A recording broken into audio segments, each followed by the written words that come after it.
আসসালামু আলাইকুম বন্ধুরা, সবাই কেমন আছো? আলহামদুলিল্লাহ আমি ভালো আছি। আজকে হচ্ছে ফ্রিজ থেকে বোয়াল মাছ নামিয়ে নিলাম। বোয়াল মাছটা হচ্ছে আমি নুন হলুদ মাখিয়ে সুন্দর করে কিছুক্ষণ রেখে দিয়েছিলাম যাতে পটাশ পটাশ না ফুটে। তো এটা যখন ফুটে না আমার এত ভয় লাগে। আজকে হচ্ছে আমি তোমাদেরকে দেখাবো ফ্রিজে রাখা ফ্রোজেন টমেটো দিয়ে বোয়াল মাছ ভুনা। এখানে আমি হচ্ছে পেঁয়াজটা দিয়ে দিলাম।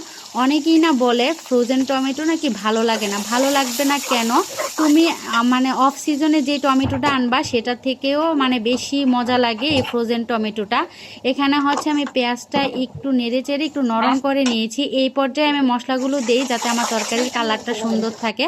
পরিমাণ মতো লবণ দিয়ে দিলাম, আদা রসুন বাটাটা দিয়ে আমি কিছুক্ষণ কষিয়ে নিয়েছি। তারপরে একটু পানি দিয়ে হলুদের গুঁড়া, মরিচের গুঁড়া, ধনিয়া গুঁড়া এগুলা দিয়ে আমি হচ্ছে ভালো করে মশলাটা কষিয়ে নিব। মশলাটা কষানো ভালো হলে হয় কি তরকারির টেস্টও অনেক মজা হয়।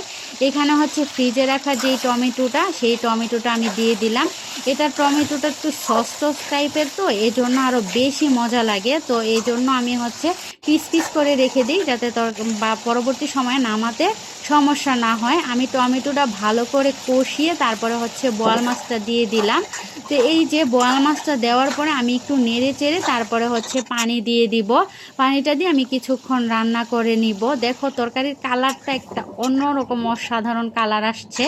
আমি সবসময় এভাবেই টমেটোগুলো ফ্রোজেন করে রাখি। তো এইভাবে ফ্রিজে রাখলে না হয় কি তোমার পরবর্তী সিজনে অফ সিজনে যে টমেটোগুলো এনে খাই আমাদের কিন্তু তেমন একটা ভালো লাগে না, আবার সিদ্ধ হতেও চায় না। তো ওই টমেটোটার চাইতে এই টমেটোটা না অনেক বেশি মজা হয়। এখানে আমি একটু ঝোল টাইপের রাখছি কারণ আমি আবার জাল করব, তো এই জন্য আজকে আবার একটু ঢেঁড়স ভাজি করতেছিলাম। ঢেঁড়স ভাজিটা করতে গেলে না আমার তোমাদের ভাইয়ার কথা মনে পড়ে যায়, কারণ ওর ঢেঁড়স ভাজি এত পছন্দ, ঢেঁড়স তরকারি ঢেঁড়স ভাজি অনেক পছন্দ করে। আর তোমার ভাইয়ার হাতের ঢেঁড়স ভাজিও অনেক মজা হয়, মানে ও খুব মজা করে ঢেঁড়স ভাজি করতে পারে। এই জিনিসটা আমি ওর কাছ থেকেই শিখছি। এখানে আমার ঢেঁড়স ভাজিটা হয়ে গেছে। আমি এখন হচ্ছে ইফতারের জন্য রেডি করতেছিলাম। বেগুনিটা ভাজতে গিয়ে আমার এত বিরক্ত লাগছে।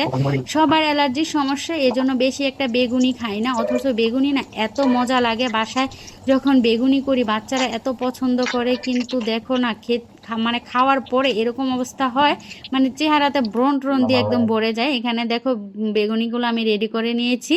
বাসায় বেগুনি করলে না অনেক মজা হয়, আর বাহিরের বেগুনিটা কেমন বস্তা বস্তা টাইপের লাগে। এখানে আমি হচ্ছে ইফতারগুলো রেডি করে নিয়েছি। বেগুনি করেছি, চিকেন ফ্রাই, আলুর চপ, খেজুর আর হচ্ছে মালটা রুটি এগুলার তৈরি করেছিলাম। আর এটা হচ্ছে আমার ভোর রাতের সেই বোয়াল মাছের মানে ইয়াটা আমার ছেলে ভিডিও করছে। সবাই ভালো থেকো। আল্লাহ।